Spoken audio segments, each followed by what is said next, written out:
Hello, dear friends. It's Carly, and this is another episode of the I Learned podcast.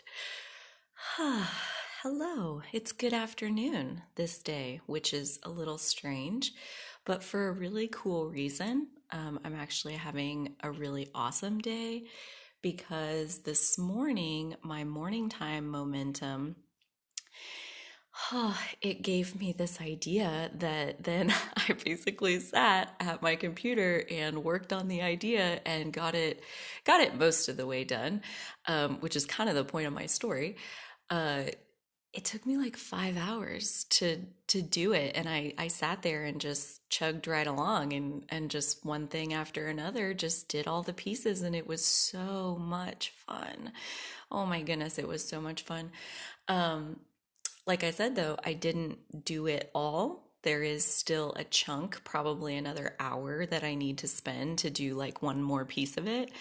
Uh, and it's so awesome because that's a perfect example of a time when I look at it and I'm like, well, that looks like fun for another day.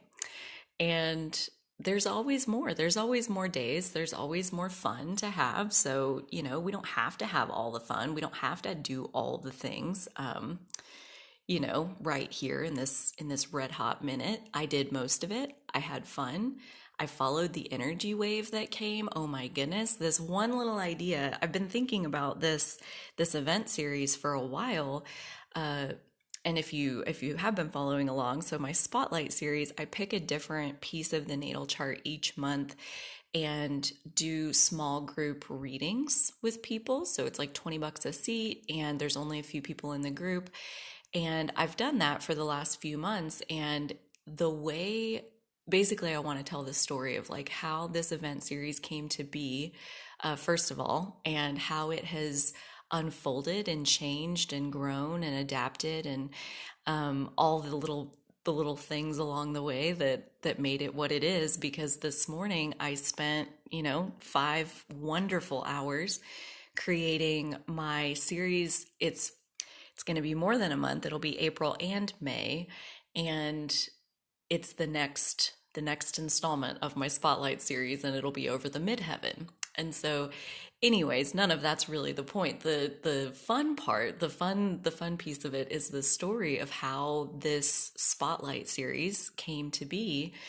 Um, and so to tell that story, I have to back up a few months. At the end of 2020, when I very first started doing meetup groups, the first kinds of events that I put on there were astrology group conversations, meaning that, everyone is going to chat about astrology. And it was fun. It was very fun, especially considering when I started doing that, I had never offered a reading to anyone else before. So I mostly just wanted other people to talk to about astrology. However, once I started offering readings, that was way more fun to offer readings, like specifically pull up natal charts and talk about specific things in the chart.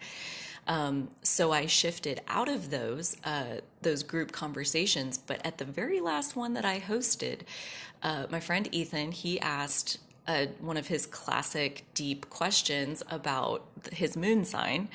And it was interesting because as he was asking it, like I said, it was such a deep question, and my thinking brain panicked for just a second and was like, I don't know the answer to this. Oh my God, what am I going to do? I don't know the answer to this. And something spoke to me, something came over me and said, it'll be okay. Just listen and then see if you can channel an answer. And so that's what I did. I just chilled out and relaxed. And when he was done talking, I cleared my brain and like this explanation came out that was in response to the question or the energy that he had offered. And at the end of my explanation, which went on for several minutes, Jen, someone else who was at the event, she was like, wow, you should do a whole event just on moon signs. And in that moment, when she said that, my Spotlight series became visible to me, where, oh my God, I could totally do a whole event just on moon signs. And like do a group style event where there's multiple people and, everybody shows up and I know ahead of time what their moon signs are and make sure I can talk about it in depth and like do a little bit about, what the moon is and in your natal chart, what the moon is. And then, like for each individual, give them a little reading. And so that was the initial idea. And I was going to have, charge $20 a seat and have 10 seats at each event. And I scheduled two for the moon sign sessions in January. So there's just a total of 20 seats available. And 4 people bought tickets to the first one. And I was kind of disappointed because I was like, well, crap, there were 6 other seats. Like, what could I have done to market it better or whatever? And I was like, you know what, whatever. Everything is always working out for me. That's a famous Abraham line.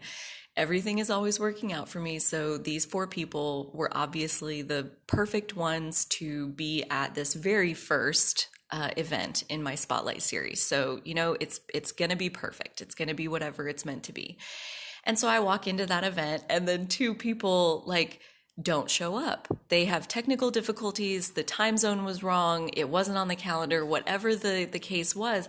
And so as it happened in the very first Spotlight event, I had 2 people there. And it was absolutely fucking magical what happened in that session, because the 3 of us then, myself and the 2 women who had bought tickets and arrived at the event, we had a magical conversation where they both shared a lot. And, my presentation part was only about 20 minutes. So they ended up each getting like a solid 45 to 50-minute individual reading. And they talked back and forth between each other and just in general, like resonated back and forth with each other. And so that was really cool to see as well, that like their relationship and their bond at that point, it went beyond just me and it extended to the other people who were present. So we had enough of an open dynamic for that energy to flow freely between all of us. And I walked out of that session going, wow, I think they're all supposed to be about this size. So I go for February when I did the North Node, South Node sessions. I changed it to where I scheduled 3 options and there were only 3 seats available at each option. And in that scenario, all 9 seats sold. And so I ended up adding a bonus session in February. I booked a 4th session on the calendar because people were trying to buy tickets after those 9 seats were gone. And the bonus session with 3 seats, that one sold out as well. So that went really well. So I was like, wow, I sold 4 events out. So maybe for March, I'll do 5 events and 3 seats each. So I expanded it. So we're in the middle of March right now. So far, the first 2 events, they sold out. And I have 3 more options that, we're still waiting to see how all that comes to fruition, but I'm feeling pretty good about it. So anyway, so I'm thinking, for the next one, I really want to do the midheaven, which is its own fun story all by itself, because I tend to attract a lot of Gemini midheavens, a lot of Gemini midheavens, a lot of Pisces midheavens. I see them all the time. And it's fascinating because I have a Gemini sun and stellium, meaning I have other planets in Gemini along with the sun, and a Pisces North Node and Pisces Mars. So I feel like when it comes time to talk to a Gemini midheaven or a Pisces midheaven, I feel like a kindred spirit with them. I feel like I can really understand what it is that they're here to do. I mean, I feel somewhat connected to all the energies, but those 2 specifically, they show up in my life all the time. And so I wanted separately to even just do a midheaven event for a Gemini midheaven event specifically, and invite the Gemini midheavens that I know. And then that went on to, well, wouldn't it be cool to bring together groups of midheavens around all the signs, not just Gemini, but all of them. And so that was a good idea. I really liked that. I had that about a week ago, but it didn't move forward because I was like, crap, that's like 12 different it's like 12 different sessions. And like, if somebody can't make it at the time that their session is, then they don't even get to come. So like, that's kind of that's why I like having multiple options. And so I just kind of left it like, that's kind of bulky, and I don't really know how to move forward with that idea to have like, an individual session for each individual midheaven. Um, so I just left it. And then this morning, after about 2 hours of morning time, I was feeling real good, real happy, feeling in the zone. And all of a sudden it occurred to me, oh my goodness, you could do the whole axis. The midheaven is the top of an axis, and the bottom is called the nadir, and it points to something equally fascinating as the midheaven does. So you could do the whole axis. So pair the signs into sister signs. I know we're getting real deep into my astrology rambling, but I hope this is making some sense. So yeah, I could pair the signs up into sister signs. So like Gemini and Sagittarius, Taurus and Scorpio, the signs that are always across from each other, just pair them together, because if you have a Gemini midheaven, that means you automatically have a Sagittarius nadir, and vice versa. So if I pair Gemini and Sagittarius, I could talk to Gemini midheavens and Sagittarius midheavens kind of all in the same group.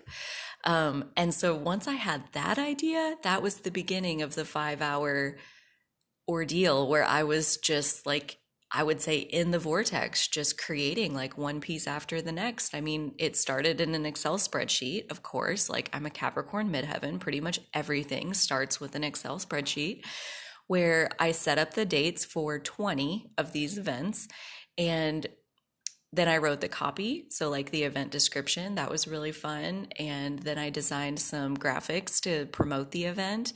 And on and on and on. I had, scheduled 20 Zooms and all of those pieces to get it to where those events are now live on Meetup. So I feel like I kind of like, I definitely push myself to get it to where they were on Meetup. So they're not on Facebook yet. That's the part that I still need to go back and do, but I can do that at any time because I got this huge burst of energy to put all of this together. That idea to pair up the signs made it only 6 unique things, not 12. And that made it so much easier to be like, okay, well, I'll make 3 options for each one, and easy peasy, there you go. So that all just unfolds, you see. Like, I feel like this is a perfect example of how the art of allowing works. So Abraham Hicks teaches law of attraction, and that's where I learned it. There's a lot of teachers out there that teach law of attraction, but Abraham Hicks is who I listen to, and she talks about, she's renamed her work a few times over the years. I mean, it started off as the science of deliberate creation. The science of deliberate creation. Science because it's always changing, deliberate because we get to choose, and creation because we each are the magnet that our reality forms around. And she's like, but then everybody was too neurotic and in their heads about like, oh man, I need to be super deliberate about every single thought I think, which is impossible, right? So anyway, so she changed the name, and I think it currently goes by the art of allowing. And allowing is the idea that you've already created it. That every time you go through a contrasting event, contrasting meaning negative, I'm doing air quotes around all of these things because there is no good and bad. It's all part of the whole. But every time you go through a contrasting event, you create what you want. You know in that moment of contrast what you don't want, and it automatically creates what you do want. And so all of those things that you've created along this lifetime, and all the things that mass consciousness has created as a whole, it all exists in this vibrational reality that she calls the vortex. I feel like I'm just like parroting exactly out of an Abraham recording, but you get it. So all of this creation, it exists in vibrational reality, in the vortex. And the art of allowing is where you deliberately tune your frequency, which we've talked about before. You deliberately tune your frequency to the frequency of what's in your vortex. And as soon as your frequency matches the creation that's existing inside this vibrational reality, then it becomes manifest. It becomes real. It becomes physical. It materializes around you. And that is how I feel about this spotlight series. I mean, going back to the very beginning where somebody else's question gave me a moment of panic. I think that's a brilliant point to point out that that's how it started, was with a tiny moment of panic that I relaxed into to allow myself to channel the answer to his question. And somebody else who happened to be present, who was able to vocalize the idea that you should do a whole session just around moon signs.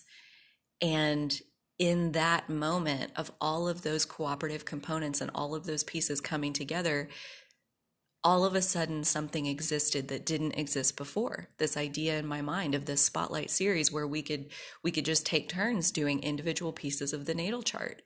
And in that moment, the whole idea, the whole concept, the whole package, the whole structure, it existed in an instant. I didn't have to sit there and design what it was. It just was. And then, I told you the story of kind of how it grew and changed over time. And through the way it unfolded, it became what it was meant to be. And it's still unfolding. Like, I'm only 3 months in. I don't even know where this is headed and what it's going to lead to. But I do know, one of my main life goals right now is to support myself, meaning financially,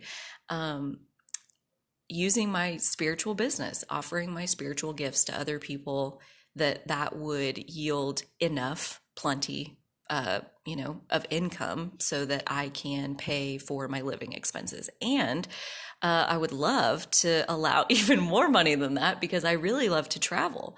I really feel like a citizen of the world. I feel like my energy matches in lots of different places in a different way. And I love spending time in different countries. So yeah, I mean, I would love if I had enough money, quote unquote, just by doing my spiritual business, just by offering these things that just fall out of the sky, these ideas that are just born when somebody else says exactly the right thing in the right moment. And you can see this whole structure that now I've spent, I mean, hours and hours and hours doing these sessions these last few months and allowing it to unfold idea by idea. Because like this, March is even a perfect example of like when I initially wrote out the spotlight series, I listed the first 3 months of like at that time, these were the best ones. I could see that these would be really interesting to get to do. The moon sign was first, North Node, South Node was second, and Saturn was third.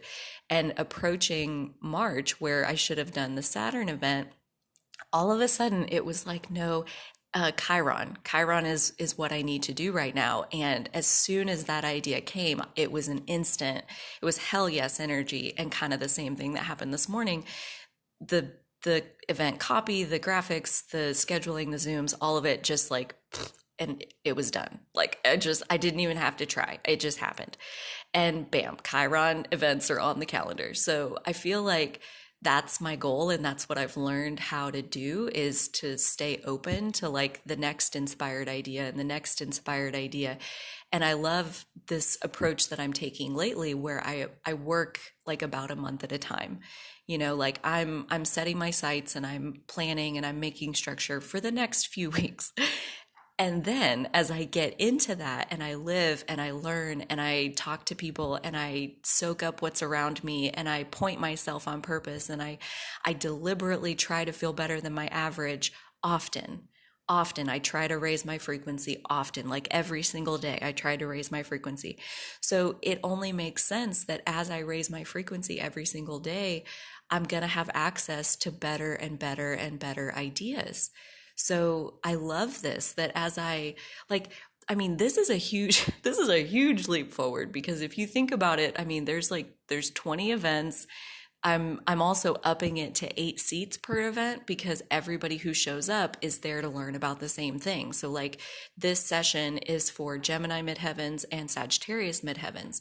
So whether you have that or not, you're welcome to come to any of the events, but we're there to talk about those two things. And so because it's so specific, I know I can allow more people because we're all going to be focused on the same signs, where, like right now, like Chiron event, for example,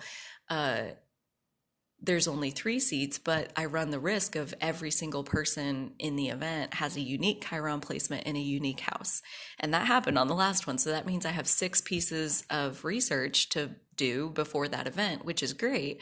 But I know I can't allow more than 3 people and really devote the time that I need to give them an individual understanding of what that means for them. So this way I can have 8 seats at each event, and there's 20 of them. So now I have 160 seats at these events for this series. So the Spotlight series continues to grow. I'm so excited to like, finish out this month with my Chiron series or sessions. And like, I am taking the first couple weeks of April off. I don't have any events planned for then, so I'm going to take some downtime and then get into these midheaven events. So that is, oh gosh, I'm so excited. I think it's pretty clear how excited I am. That's like all I want to think about. That's all I want to talk about. I feel so satisfied and productive, and like the first event isn't even for a month, and I already have this done. I didn't have to plan to do this. It wasn't something that I tried to make myself do. It was something that literally fell out of me like an unexpected burp.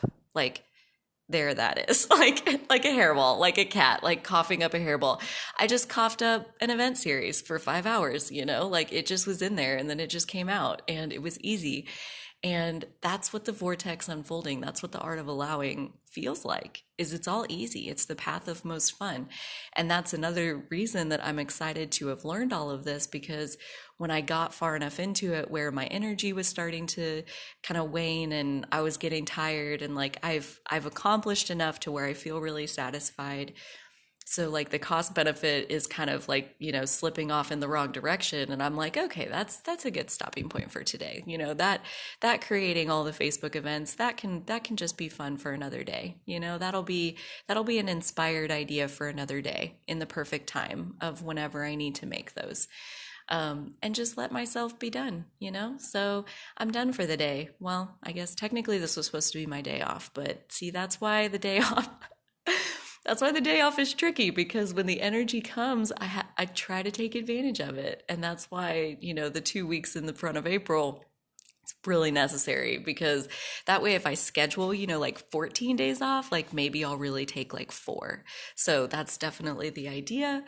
That went by so fast. That was 22 and a half minutes of excited rambling, just telling you what I did today. And I don't know if that counts as something that I've learned. I think there was some of that in there. There was lots of talk. Like always, it's just a big blur what I've even said. I'm going to have to listen to it. I don't listen to my episode until after I publish it, because otherwise I second guess myself to death, which if you ever are creating anything, that's that process of critiquing your work. You can stall out and never publish anything. So yeah, these episodes, they go straight to air and I listen after the fact, with the rest of everyone else. So we'll all get to see what I said together. Like always, I'll see you on the next one. Have a good rest of your day. Okay, bye.